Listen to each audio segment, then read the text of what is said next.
এই বক্তব্য আমাদের দেশের জন্য উনি তার চিন্তা ভাবনা থেকে দিচ্ছেন। এই জন্য মানে কার গায়ে গত্র দাহ হলো, আর কেউ সুখী হলো আর কে দুঃখী হলো, এটা বিবেচনা করে উনি বক্তব্য দেন নাই। বর্তমান ফেসবুক এমন একটা বিষয় যে আমাদের কোন সিনিয়র ব্যক্তির কোন নেতার একটা ফেসবুকও একটা গণমাধ্যম হয়ে গেছে। বাংলাদেশে অনেক পত্রিকা আছে, জাতীয় পত্রিকা নিবন্ধন আছে, যেটা 300 কপি বিক্রি হয় না। মানে আন্তর্জাতিক যে কূটনীতির বিষয়টা, সেখানে মানে কেউ দেখা করতে চাচ্ছে না, জোর করে দেখা করে দেওয়ার বিষয়টা, এটা যারা প্রচার করে এটা কি আসলে কি হাস্যকর না? এখানে যে অভিজ্ঞ আছে রবিদা খুবই স্টাডি করা মানুষ, মানে এখানে এই যে প্রচারটা, মানে বিশেষ করে 5ই আগস্টের পর থেকে ভারতীয় মেইন মিডিয়া কিছু প্রথমে করছিল, তারপরে রিজার্ভ হয়েছে। আর কিছু মিডিয়া যে কায়দায় বাংলাদেশকে প্রতিটাকে ডাবল মিনিং করতেছে, শব্দকে সে ডাবল মিনিং করে তারা যে কায়দায় উপস্থাপনা করছে। আজ হচ্ছে আমাদের কত তারিখ, 8 তারিখ হচ্ছে এপ্রিলে, এই পর্যন্ত তারা কিন্তু আমাদের বর্তমান যে সরকার, এই সরকারের প্রতি বিশ্ব দরবারে তাদের মিডিয়ার মাধ্যমে কোনো নেতিবাচক প্রভাব ফেলতে পারে নাই। তারা যে উদ্দেশ্যটা নিয়ে মানে এগুলো করছে, এবং সেই উদ্দেশ্যটা কোনোদিন সফল হবে না এটা তারাও জানে। সম্ভবত তারা বড় অঙ্কের কোনো ডিল হয়েছে, অথবা কোনো অ্যাসাইনমেন্ট নিছে, অথবা কোনো ভিন্ন উদ্দেশ্য, মানে ব্যর্থ চেষ্টা যেটা, সেটা সব মিলে যেটা করতেছে, এটা একদম হাস্যকর একটা বিষয়। যে এবং আমাদের দুই দেশের যে মিটিং এর দুই রাষ্ট্রপ্রধান তারা যে আলোচনা করছে, এর শতভাগ কিন্তু কোনো দেশের এই ধরনের মিটিং এর প্রচার হয় না। 90% প্রচার হয়, 10% প্রচার হয় না। এবং যে 90% প্রচার হয় সেটা কেউ তিলকে তাল, তালকে তিল, কেউ তার উদ্দেশ্য পরিচিত ভাবে সে তার পক্ষে প্রচার করে, কেউ তার পক্ষে প্রচার করে।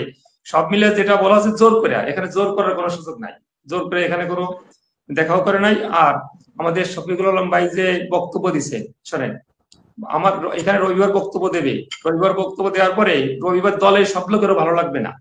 এখন মানে আল্লাহ তো সবার মন পায় না। যেমন যদি আজকে বৃষ্টি হয়, যারা পাট লাগাইছে তাদের জন্য খুব ভালো, যারা তরমুজ লাগাইছে তাদের জন্য খুব খারাপ, যারা মুগ ডাল লাগাইছে তাদের জন্য খুব ভালো। এখন আমাদের বক্তব্য, আমাদের প্রধান উপদেষ্টা যে প্রেস সচিব দিয়েছেন, এই বক্তব্য আমাদের দেশের জন্য উনি তার চিন্তা ভাবনা থেকে দিচ্ছেন। এই জন্য মানে কার গায়ে গত্র দাহ হলো, আর কেউ সুখী হলো আর কে দুঃখী হলো, এটা বিবেচনা করে উনি বক্তব্য দেন নাই। নরেন্দ্র মোদীর সাথে একটা জায়ান্ট টিম আসছিলেন, সেই হিসেবে আমাদের ডক্টর মোহাম্মদ ইউনূসের সাথে যে টিমটা ছিল সেটা ওটা বেমানান এবং মানে মানে সমান সমান না, বেমান না, দুর্বল দুর্বল দুর্বল দুর্বল হ্যাঁ দুর্বল, মানে তাদের সাথে যায় না সেই টিম অনুযায়ী। কিন্তু বিষয়টা হচ্ছে, আমরা যদি মনে করি যে ডক্টর মোহাম্মদ ইউনূস বাংলাদেশের প্রধান উপদেষ্টা নয়, নরেন্দ্র মোদী ভারতের প্রধানমন্ত্রী নয়, তাহলে ব্যক্তি ব্যক্তি যদি হয়, নরেন্দ্র মোদীর সাথে লোক নিয়ে ঘোরা লাগে, ডক্টর মোহাম্মদ ইউনূসের সাথে লোক নিয়ে যাওয়া লাগে না।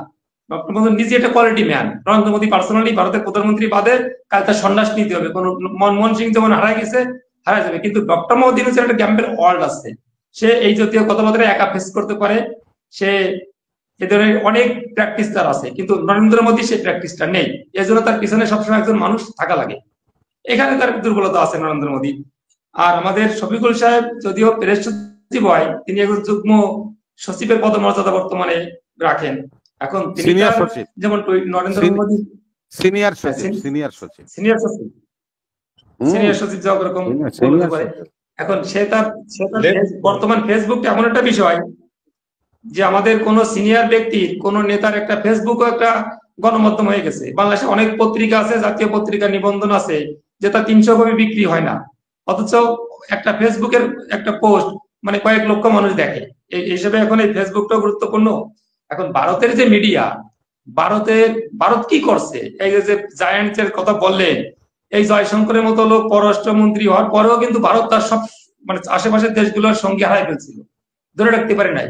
আমরা ভারতের দূর থেকে যে মনে করি কাশবন অনেক ঘন, কাশবন কাছে গেলে অত ঘন না।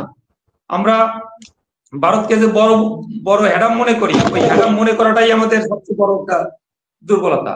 আসলে ভারত সে ধরনের না। আর ভারতের মিডিয়ায় যে প্রোপাগান্ডা গুলো ছড়াচ্ছে এবং সামনেও ছড়াবে, এর কিন্তু কোনো ফিডব্যাক ভারত পাচ্ছে না আর পাবেও না, এটাও নিশ্চিত থাকে।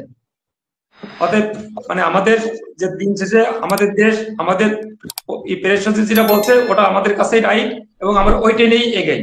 এবং আমাদের কোন দেশ বিরোধিতা করলো সেটা আমরা করে না থাকে, আমাদের মতো করে আমরা এগোই এবং আমাদের তাতেই ভালো হবে। ধন্যবাদ।